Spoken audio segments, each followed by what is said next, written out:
Welcome back to another episode of NPC Next Portable Console.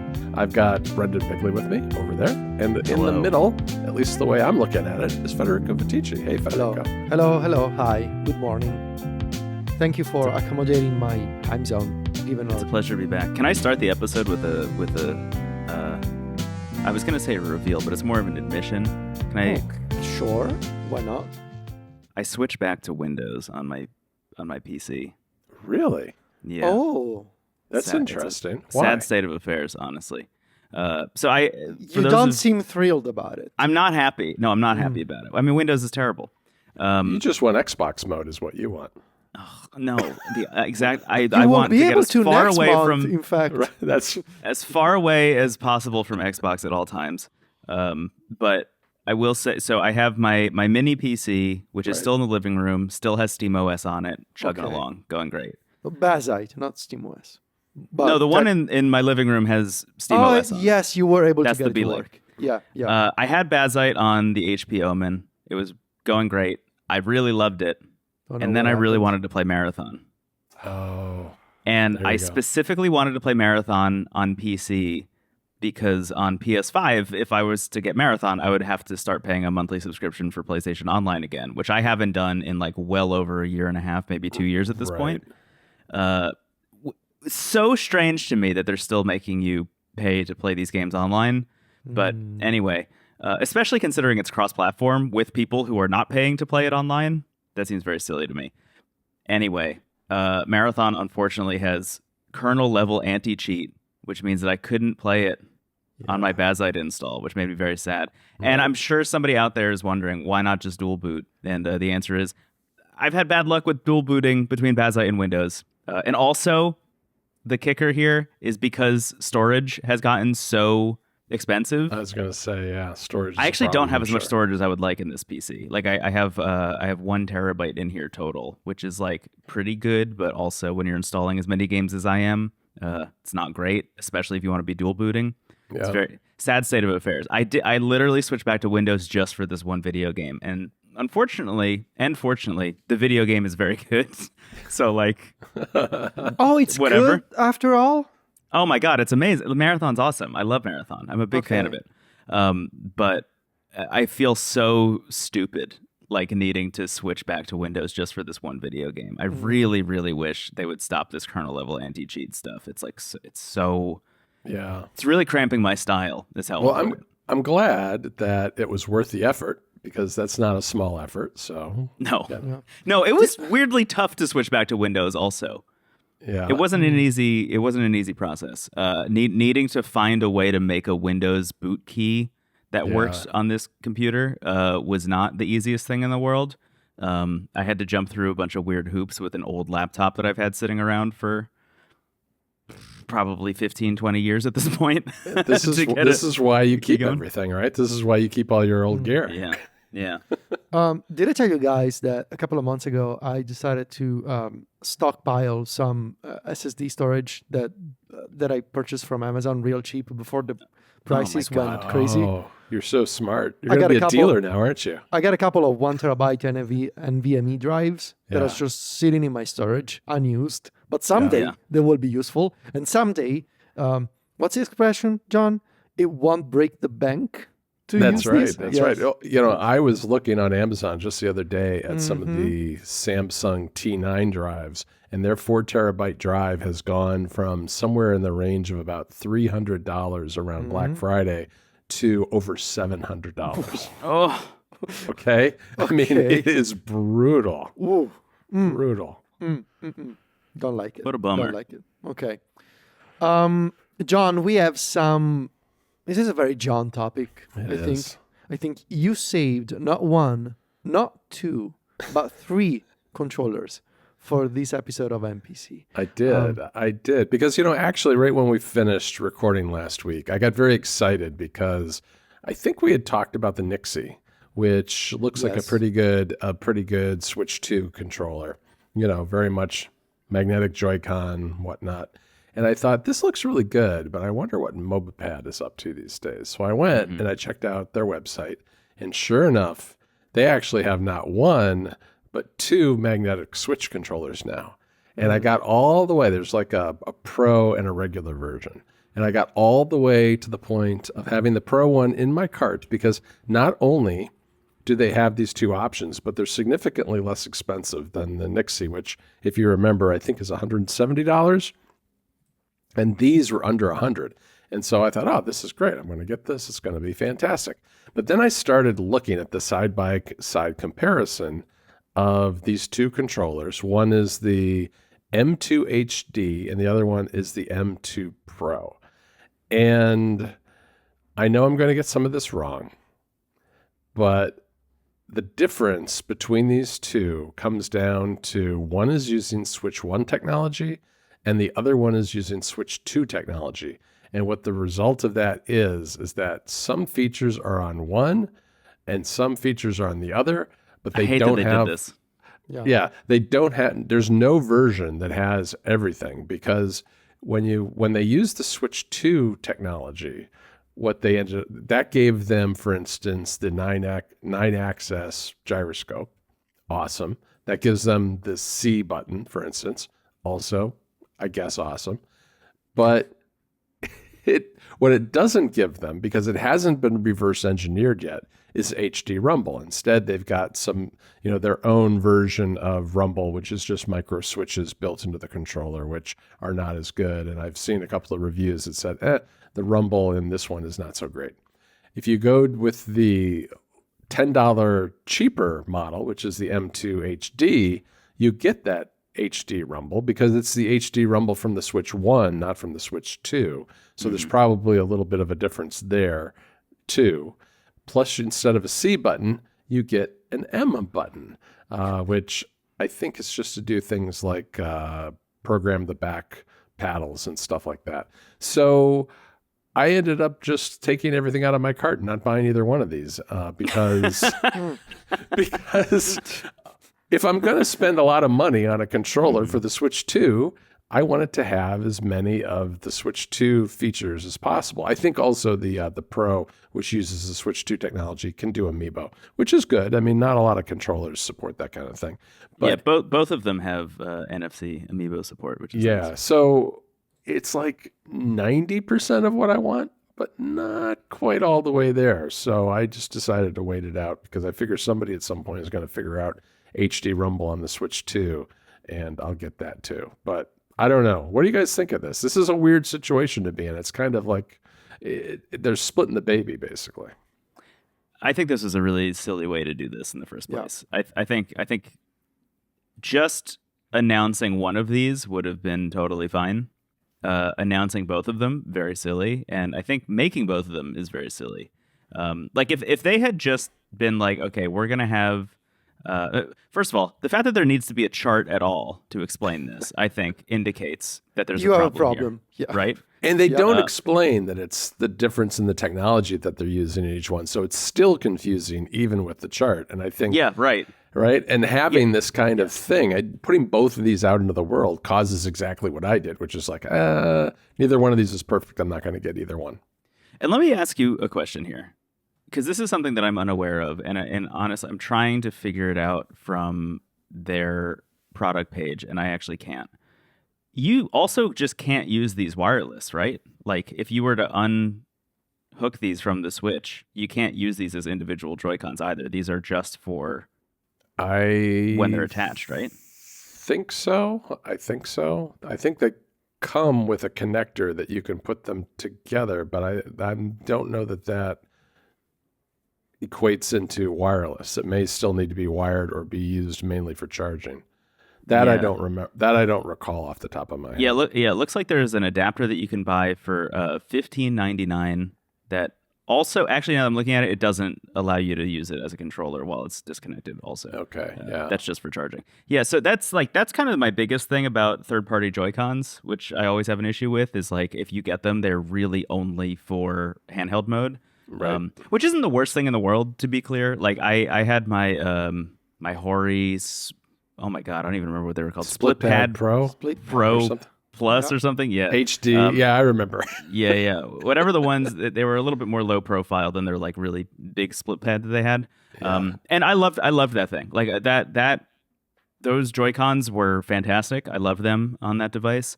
But, there was always the, like, what do I do if I want to be using actual Joy-Cons of it all? That was an issue. There is a piece of me that is happy that we're starting to, I mean, you're going to talk about a bunch more of them, but I'm happy that we're starting to get more Switch 2 Joy-Con alternatives. Yeah. Because I feel like I ended the Switch 1 life cycle finally getting some stuff that I liked. and I would really like to, I guess, start the Switch 2 life cycle with things that I like. Yeah. No, this is good because we're still kind of in the first innings of the Switch 2, really. And to have this kind of thing coming out now as opposed to end of life is really good because it means they'll improve over time. I mean, I think if you don't care about the rumble, then probably the MobilePad M12-S is the way to go because it's got the C button. It's also got the 9-axis gyroscope, which would be good. That one actually doesn't support NFC though, according to this chart. So this is all very confusing, and I'm sure I've gotten a couple of the specs wrong along the way. But the reality is that you can't get one of these that has everything that's available in a Switch 2.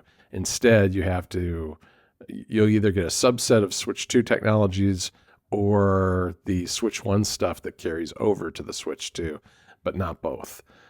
There's also RGB on this, of course. I was just about to say, I was just scrolling through the product page again. Yeah, the funniest thing, I saw, so they have the MobilePad logo on the bottom of both of these Joy-Cons. Yeah. And I was like, oh, if I got this, I would just like take some isopropyl alcohol and just like rub that logo off. But no, it turns out that those are actually RGB.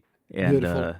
Love it. They have color mode, solid color mode, or off, which is the closest I can get. Guys, it's laser engraving. Engraving, not engraving. No, engraving. But it can be turned off, and then if it's turned off, it looks like it's pretty subtle.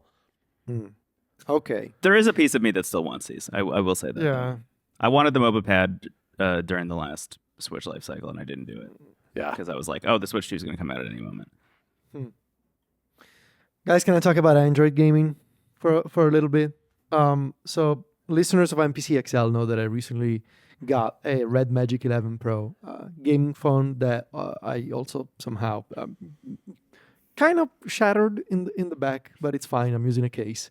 This is a phone with the Snapdragon 8 Elite Gen 5 system on a chip, which is the latest Snapdragon that you can get. And so I've done both a lot of testing and a lot of research over the past couple of weeks, and especially over the past couple of days. It all started because I saw this video from ETA Prime on YouTube showing how they were playing Resident Evil Requiem on the Red Magic 11 Pro and getting semi-acceptable performance, sometimes even above 50 FPS. And I thought, oh, wow, that's impressive. How can you get Resident Evil Requiem, which is a AAA title that just came out like a couple of weeks ago, on a phone using GameHub? How is that possible? And so I tried. And this is where I realized that either I'm stupid or I'm doing something wrong or there's something else going on. Usually I see these videos on YouTube from people saying, oh, look at this AAA title running on a phone. And whenever I try, I cannot get it to work. And I do follow the guides. I do follow the recommended settings. I do all the things. I install the drivers, I tested different versions of Proton and the different versions of FX, but I can never get it to work. And that's when I realized that a lot of people, my working theory is that, and I'm not referring to ETA Prime. I'm not sure what settings ETA Prime used. They're not published in the YouTube video, but I see a lot of these folks on Reddit that I think are posting upscaled pictures, and they're actually running those games. They're actually running those games at a ridiculous resolution, like 800 by 400. And they're saying, "Oh, I'm playing at 60 FPS," but are you, dude? Like, I'm sure I believe you that you're playing at 60 FPS, the resolution of the display of my oven. But that's what you're doing. I mean, in that case, sure, you're playing that game on a phone. Yeah.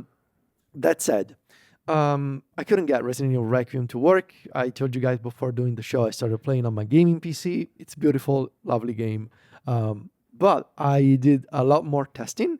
And my general takeaway is the following. Any kind of indie game right now, 2D, 2.5D indie game, is basically good to go on a phone, right? There are absolutely no issues. You can play the likes of Ratcheteer DX, just booted without problems. Right. Under the Island, or any Octopath Traveler, like any sort of 2D indie game is good to go.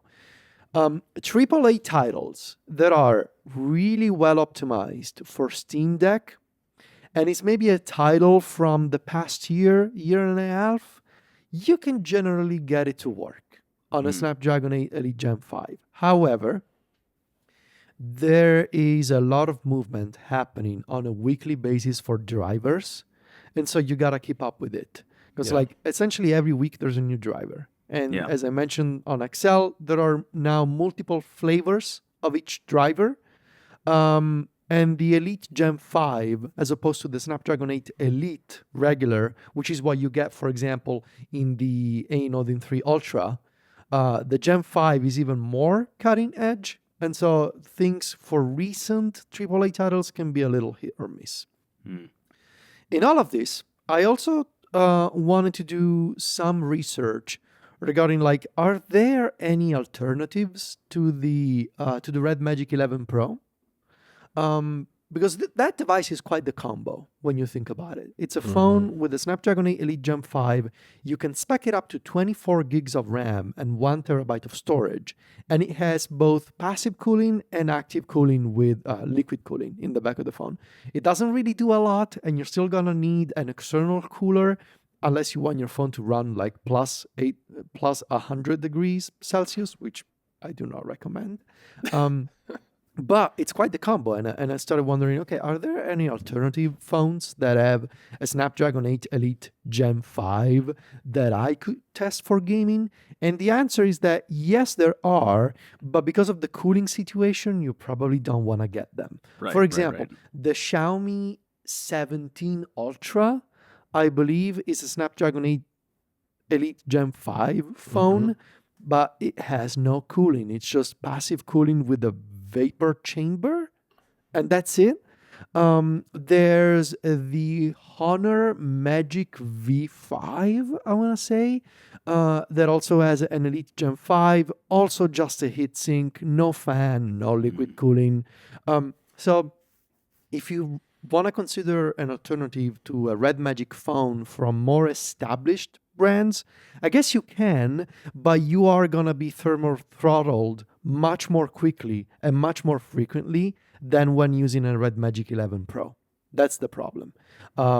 You could attach an external cooler to a non-Red Magic phone. That's possible. However, you're not going to get a version with 24 gigs of RAM. That's the other bottleneck. It seems to me that only Red Magic is actually making a phone with 24 gigs of RAM. Everything else is basically limited to 12 gigs. And especially when you get into Game Hub territory and you want to start playing semi-modern 3D games, those 12 gigs are not going to cut it. So realistically, it's not the worst thing in the world. It's not bad for that stuff. Yeah. If you're emulating, you're going to be fine. But if you're emulating, you're going to be fine, right? Yeah. You're absolutely going to be fine. PC emulation is where it's going to be. PC. I'm talking about PC emulation on Android. Can I ask you a question? Yes. Do you think Red Magic even needs to put in any cell phone capabilities in that thing at all? I mean, I've been thinking about that a lot. Does it need to be a phone in the first place? Honestly, no. Just make it. I kind of wish they made it like an iPod Touch from back in the day. Yes. Just remove the cellular stuff. Make it even cheaper if possible. No, I would be so surprised to know that all the people purchasing this device are actually using it as a phone, as opposed to an emulation handheld of sorts. And then I don't know why. Yeah, I was going to say, once you take the modem out, the form factor can kind of be changed a little bit too. In terms of the screen. give it more battery or have even better cooling or something, or just make it cheaper. Just make it cheaper, maybe. But yeah, I agree. It doesn't. I mean, at least from my perspective, that's no reason to be a phone.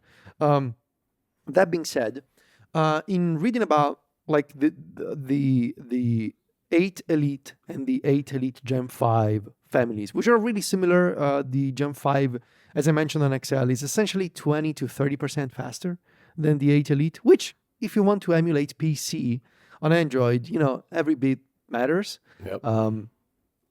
But so I was doing a lot of reading, and it seems that the consensus is that with the 8 Elite and supposedly the 8 Elite Gen 5, which both chips put out a lot of heat, especially the Gen 5. And Qualcomm is working on software updates, but the Gen 5 puts out a lot of heat from that SoC. You know what is better suited for that kind of architecture? Tablets, more than phones. Yep. So that's why I have been looking, haven't done anything, and I'll tell you why in a second. I have been hovering over the page of the Red Magic Astra tablet. This is a tablet that they made, like their version of an iPad mini, an 8.8 inch tablet. Oh, with yeah, the this 8 thing. Elite, so same chipset from the A-Node 3 Ultra, for example, as a fan, no liquid cooling, but it doesn't need to, because on a tablet, you have a much larger surface area for heat to be dispersed, right? And so on a tablet, you're obviously dealing with higher resolution. So if you want to run games at a higher resolution, that's going to be a separate problem. But in terms of thermal throttling and heat dissipation, you're going to have an easier time because the surface area and the heat sink, everything's bigger. I haven't done anything on that front yet because of two things. The first one is Red Magic on their Chinese social accounts, for some reason, not anywhere else. They have said that they're working on the Astra 2. Oh. That's why the Astra 1 has been discontinued and you cannot buy it anymore from the Red Magic website. You can only find it on Amazon in some regions. But the other piece of news is that we have a date for the official launch of the Lenovo the new Lenovo Y700, or as it's going to be called in the Western market, the Lenovo Legion Tab Gen 5. It's going to be the 16th of March in China, and they said April elsewhere. That's just around the corner. That's around the corner, and that tablet will have the Snapdragon 8 Elite Gen 5. Nice. So, we'll see. But I think you'd be better served going with the Lenovo, would be my guess. Maybe. It sucks that it's not OLED, but we know that those IPS panels are really well calibrated by Lenovo. They do a good job with their panels, yeah. They do a good job. So that's an update from the Frontier. Let me ask you about the drivers, Federico. Is there a particular team that is considered to be like the out in front? Yeah, this Mr. Purple team, baby. Person. Yeah. Mr. Purple, they're doing good work, it seems. There's a new update for the drivers for the Thor, even, the AN Thor, that really improves performance and things like caching for textures and stuff like that. But Mr. Purple has been keeping busy. So that seems to be the team to follow right now. Let me tell you, I've been really trying like every single driver under the sun to get Slay the Spire 2 to run in like a real usable capacity on the Thor. I know some people have done it with GameHub Lite specifically, but I don't really want to download GameHub Lite just to play this one game.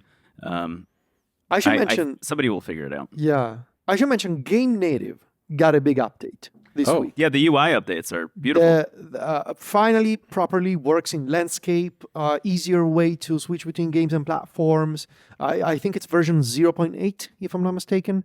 So I think I'm going to check it out again. Because last time I tried it, it wasn't really working well in landscape, and I found the navigation kind of confusing. They made it a lot better, so it's on my list to try again. Yeah, that's nice. Yeah. They should take the cameras out of the Red Magic 11 also. I agree.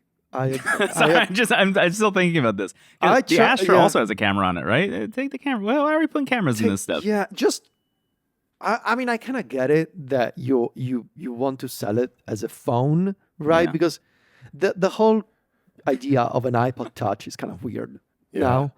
But also, like, the whole idea of emulating PC games and old consoles on a phone-shaped device is weird. So embrace the weirdness, I will say. Yeah, the problem is that even the book's Palma has a camera on it. Right? I mean, people, why?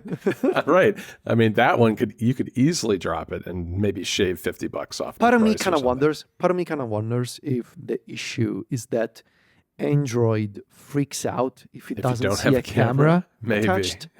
And maybe it'll be more work to make an Android OS work without a camera than it would be to just say, you know what, let's just slap a camera on that thing because it's less of a headache. Yeah, it's probably my problem with the camera on the Book's Palma is that when you take pictures with, because you could download a camera app off the Play Store, which I did. On mine, and when you take pictures with it, all the photos look amazing on the e-ink screen, and then as soon as you export them, obviously they're like low resolution, terrible color photos. I want them to be the like almost 1-bit e-ink version. Like a Game Boy camera thing. Like a Game Boy camera, yes, that's exactly what I want. Can I wrap this episode up with, I think, the most important news story of the week, or at least the one that, because I feel like we've been tracking this. I remember calling my shot early that I don't think the Steam machine is going to come out. Oh, there's been a bunch of updates. There's been an update about this, which is Valve has now shifted their messaging about the Steam machine and the frame and the controller, saying that they're aiming to launch it in 2026. So we've gone from first quarter 2026 to first half 2026 to hopefully this will come out in 2026. Yeah. The thing that I'm most surprised by is that the controller is not coming out. That feels like I guess they want to launch it with the Steam machine. I guess. But I feel, I mean, they launched the original Steam controller before they launched those Steam machines because they wanted to get the controller down right and make sure that it was like, working for everybody first. I would like them to launch the controller. I know this is maybe a silly thing to say. I really want that controller. I think it's gonna be good. And that is, I can't imagine that the controller is being as affected by the part shortage as the Steam machine and the Steam frame are. But with this in mind, do you guys think that the Steam machine is coming out this year? No. Before I thought maybe by the end of the year. Now they went so quickly from first half to sometime this year that I don't think it's coming out. I have to agree. Yeah. I wish it was coming out this year. Not only is it not coming out this year, but they will also have to change the specs at this point. I think we're gonna have something. Yeah, they have to go back to the drawing board if they're gonna. Because my guess is, I mean, at least the projections I've seen is that things like RAM might start to stabilize middle of next year, and so I could definitely see this moving all the way to the second half of 2027. Yeah. Do you think, follow-up question. Do you think the Steam machine will come out? Yeah. Yes. You think so? I think so too. It will come out, but I think it's going to be a long and tumultuous road to get to that point. I'm wondering if they recalibrate their efforts and spend more time focusing on getting SteamOS running on more machines as a viable alternative to Windows, and say that that's actually our focus instead. And that might be an argument for bringing the frame out first too. Yeah. Yeah. Ooh, I don't know. I don't know what's going on with it. I would like for it to come out, but I'm not super optimistic. No, they're in a tough situation, but they've also sunk an awful lot of engineering and packing so much into a queue. That's why I think it's got to come out. Yeah. If only because of a sunk cost fallacy at this point. Yeah. Anyway, well, I think that's it for the regular episode. On NPC XL, we're going to talk about Xbox again with a major twist from what we talked about last week. Last week we talked about Xbox being dead, And this week we're talking about Xbox coming back, supposedly. So Project Helix, we'll talk about that in NPC XL for our Patreon members. All right, everybody. Well, thanks for joining us for another episode of NPC. You can find all of us online. Brendon is over at wavelengths.online, YouTube, Into the Aether, and Federico and I are at macstories.net. And of course, we're all on social media. Just look for us there, and you'll find us on Blue Sky and Mastodon primarily. Talk to you later, guys. Bye. See you. Bye-bye.